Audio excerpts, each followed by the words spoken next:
Hallelujah, praise Lord. कैसे हैं आप सब लोग? आशा करता हूँ कि आप लोग भले चंगे स्वस्थ हैं। आइए परमेश्वर का कुछ वचन पढ़ते हैं। वचन पढ़ने से पहले आइए परमेश्वर से प्रार्थना करते हैं। धन्यवाद सृष्टि करते यहोवा परमेश्वर, आकाश और पृथ्वी करता पिता, जिस वचन को प्रभु जी हम पढ़ने जा रहे हैं प्रभु पिता परमेश्वर, उसे गाइडिंग कीजिए पवित्र आत्मा जी। हर एक वर्ड को हमें समझाइए पिता। जो ये वीडियो प्रभु जी, वचन का वीडियो पिता, आपके इच्छा के अनुसार बनने पाए। हर एक गड़बड़ी की, हर एक मन को भटकाने वाली बुरी आत्मा को यीशु के नाम से खंडन करता हूँ पिता। हर एक वचन हमारे हृदय में गहरी जड़ पकड़ने पाए, यीशु के नाम से मांगते हैं। बोले आमीन आमीन। आइए पढ़ते हैं। मेरे सामने निकाल लीजिए मत्ती रचित सुसमाचार 3 आयात का 13 वचन। हालेलुया। यूहन्ना द्वारा यीशु का बपतिस्मा। आइए पढ़ते हैं। उस समय यीशु गलील से यरदन के किनारे यूहन्ना के पास उससे बपतिस्मा लेने आया। कौन? यीशु गलील से यरदन के किनारे यूहन्ना के पास यीशु बपतिस्मा लेने आया। हालेलुया। परंतु यूहन्ना ने यह कहकर उसे रोकने लगा, मुझे तो तेरे हाथ से बपतिस्मा लेने की आवश्यकता है और तू मेरे पास आया है। वचन 15। यीशु ने उसको उत्तर दिया, ऐसा ही होने दे, क्योंकि हमें इसी रीति से सब धार्मिकता को पूरा करना उचित है। तब उसने उसकी बात मान ली। यीशु की बात यूहन्ना ने मान ली। हालेलुया। वचन 16। और यीशु बपतिस्मा लेकर तुरंत पानी में से ऊपर आया। हालेलुया। एक बार और रिपीट कर दूं। और यीशु बपतिस्मा लेकर तुरंत पानी में से ऊपर आया, और देखो उसके लिए आकाश खुल गया, और उसने परमेश्वर की आत्मा को कबूतर के समान उतरते और अपने ऊपर आते देखा। वचन 17। और देखो यह आकाशवाणी हुई, यह मेरा प्रिय पुत्र है, जिससे मैं अत्यंत प्रसन्न हूँ। हालेलुया। जिस दिन हमने बपतिस्मा लिया, आपने, हम विश्वासी भाई बहनों ने, जिस दिन हमने बपतिस्मा लिया उस दिन हमारे साथ ऐसा ही हुआ। हमारे लिए आकाश खुल गया, परमेश्वर का आत्मा हमारे अंदर आ गया। लेकिन बपतिस्मा के बाद क्या होगा, क्या होता है? आइए पढ़ते हैं। यीशु की परीक्षा। देखिए, यीशु ने बपतिस्मा लिया, हमने बपतिस्मा लिया। अब यीशु की परीक्षा, वैसे ही हमारे भी, आप लोगों की, हम सभी की परीक्षा शुरू हो गई। वचन 4 आयात। तब आत्मा यीशु को जंगल में ले गया ताकि इब्लिस से उसकी परीक्षा हो। वह 40 दिन और 40 रात निराहार रहा। तब उसे भूख लगी। किसे भूख लगी? यीशु को भूख लगी, क्योंकि 40 दिन 40 रात निराहार वे उपवास थे। तब उन्हें भूख लगी।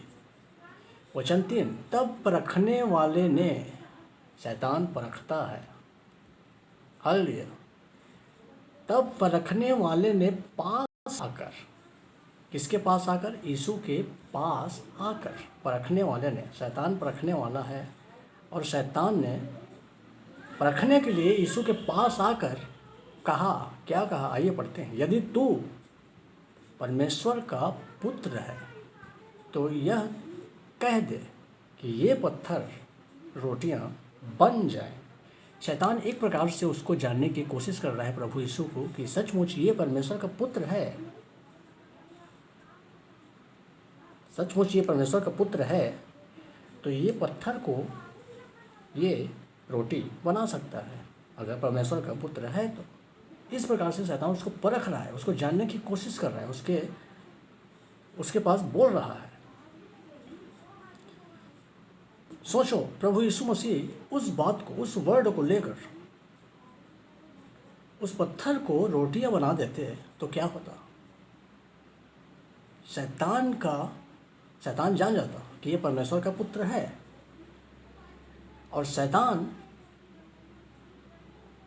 चाह ही रहा है, वो कह ही रहा है प्रभु को कि अगर तू परमेश्वर का पुत्र है तो इस पत्थर को रोटियां बन जाने की आज्ञा दे। अगर तू परमेश्वर का पुत्र है तो ये पत्थर जो है रोटियां बन जाएगा। लेकिन यीशु समझ गए कि ये विचार कहाँ से आ रहा है। उसी प्रकार से शैतान आज भी कार्य कर रहा है, आप लोगों को हमें भटकाने के लिए, परखने के लिए वो हमारे पास विचार लेके आता है, वो बात लेके आता है, लेकिन उस बात को हमें करना नहीं है। अगर प्रभु यीशु उस पत्थर को रोटियां बना देते तो शैतान का अधिकार यीशु के ऊपर चला जाता। लेकिन प्रभु यीशु के अंदर वचन था, इसलिए उस विचार को समझ गए कि ये शैतान का विचार है। इसलिए प्रभु वचन से उस शैतान को, उस वर्ड जो बोल रहा है उसको प्रभु यीशु ने वचन से जवाब दिया। हालेलुया। क्या यीशु ने उत्तर दिया, लिखा है मनुष्य केवल रोटी ही से नहीं परंतु हर एक वचन से जो परमेश्वर के मुख से निकलता है। हर एक वचन से जो परमेश्वर के मुख से निकलता है जीवित रहेगा। वैसे ही आप और हम सभी परमेश्वर के वचन से ही जीवित रहेंगे, क्योंकि परमेश्वर ने अपने नाम से बड़ा महत्व वचन को दिया है। शैतान जिस तरीके से भटकाने की, परखने की कोशिश कर रहा है, उस कोशिश को देखिए। प्रभु यीशु के पास आकर उसको भटकाने की कोशिश कर रहा है। ठीक उसी तरह आप और हमारे साथ भी ऐसा शैतान करता है, लेकिन हम तब उससे लड़ पाएंगे जब हमारे अंदर वचन हमें याद रहेगा, हमारे अंदर रहेगा। इससे पहले क्या हुआ कि प्रभु यीशु ने, देखिए, बपतिस्मा लिया। बपतिस्मा लेकर पानी में से तुरंत ऊपर आया और आकाश खुल गया।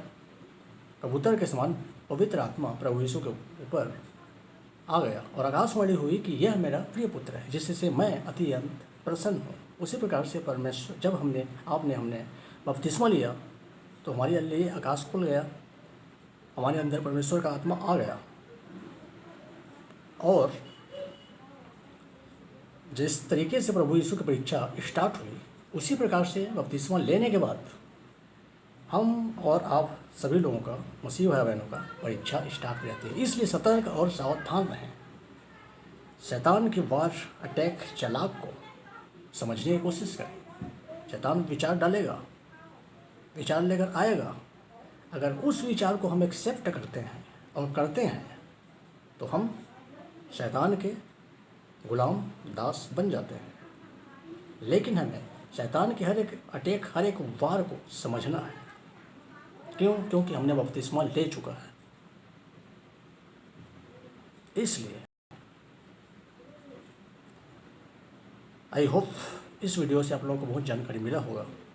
वीडियो अच्छा लगे, अगर आप चाहें तो वीडियो को लाइक, चैनल को सब्सक्राइब और बेल आइकन को प्रेस कर सकते हैं। Hallelujah, God bless you.